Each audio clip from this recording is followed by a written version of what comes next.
tanto, la rehabilitación del Monte La Toja de estos últimos años ha sido en gran parte gracias a los fondos de la Xunta de Galicia, por la Secretaría Xeral para el Deporte y en este caso por Presidencia, y gracias también al trabajo de los técnicos, que son los que muchas veces iluminan a los políticos en la idea de seguirnos, ¿no? Que muchas veces no lo seguimos y mal vamos, y cuando lo seguimos a veces acertamos. Y poco más, decir que aquí hay,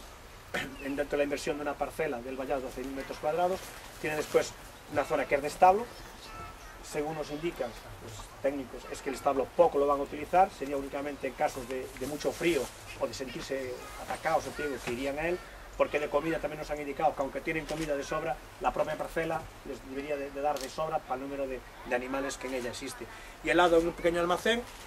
donde va un depósito de agua, porque también lo del agua que se haga a este lado ya esta semana acabaremos, tienen un agua en el otro lado, pero que también está pensado que es de un depósito de 6.500 litros, que viene acondicionado de tal manera que en el verano, aun por mucho calor que haya, siempre tendrán agua fresca, y hay que pues cada 6-7 días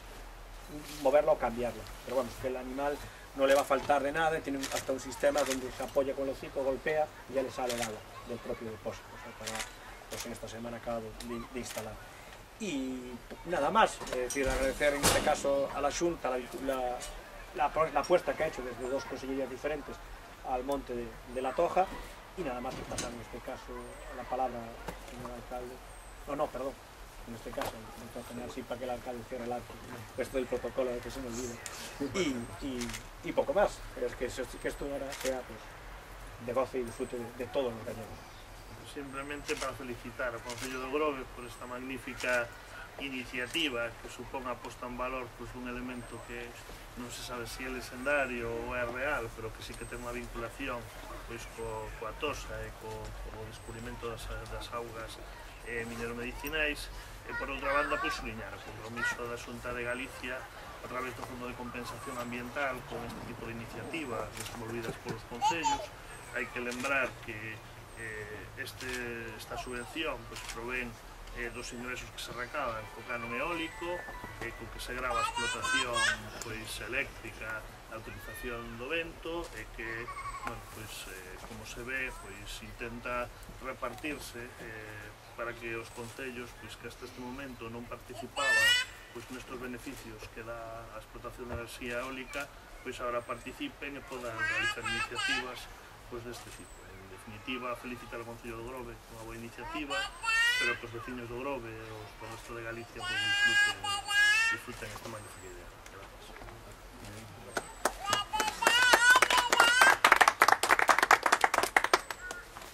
Moi ben, pois eu remato e simplemente, bueno,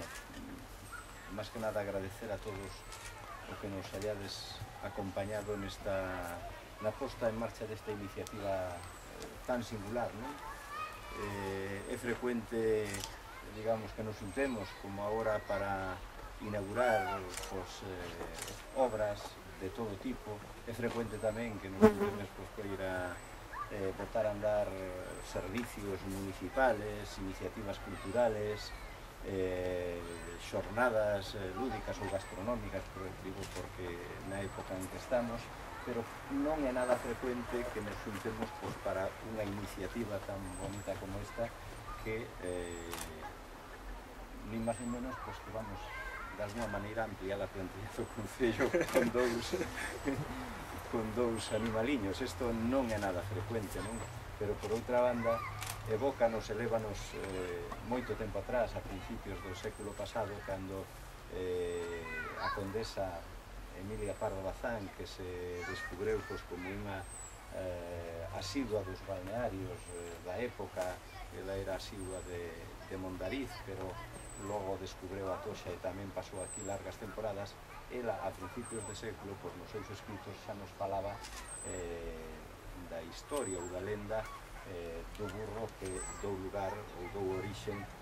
digamos, ao despegue e ao nacemento da Toxa ou da Toxa, non da Toxa da illa, evidentemente, pero da Toxa moderna, non? A través, pues, bueno, desas ciénagas que ela describe nos seus escritos, que a partir das cales venen as aguas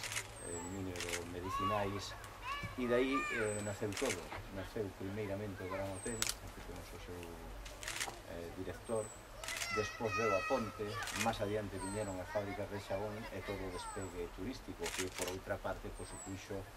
un despegue tamén importantísimo para o Concello de Grove, porque de aí nace que o desenrolo da hostelería e do turismo que tanta importancia hoxe ten no noso Concello, non? Polo tanto,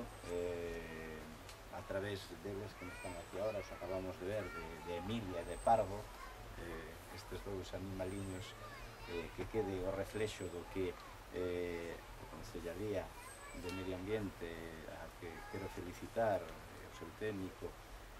por esta magnífica idea que nos retrotrae no tempo, pero nos fai presente, igual que outras imágenes da Toxa tan coñecidas e tan frecuentes. Eu hoxe acompañeime aquí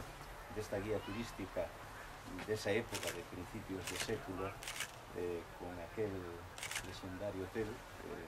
da guía original daquela época donde xa nos fala desta historia. Pois non tratamos con esta nova imagen de sustituir isto, evidentemente, pero sí de reforzar, digamos, os elementos que na Toxa temos para chegar máis a todo o mundo, non? A todos os nosos veciños, evidentemente, pero a toda Galicia, porque a todos eles, sempre que veñen aquí, lle contamos precisamente como naceu isto. Pois hoxe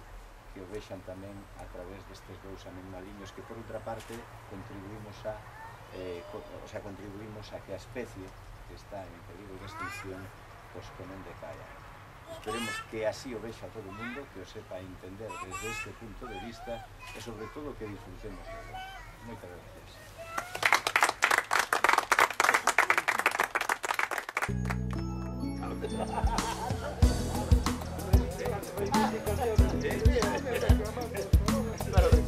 Miguel no puede apoyar el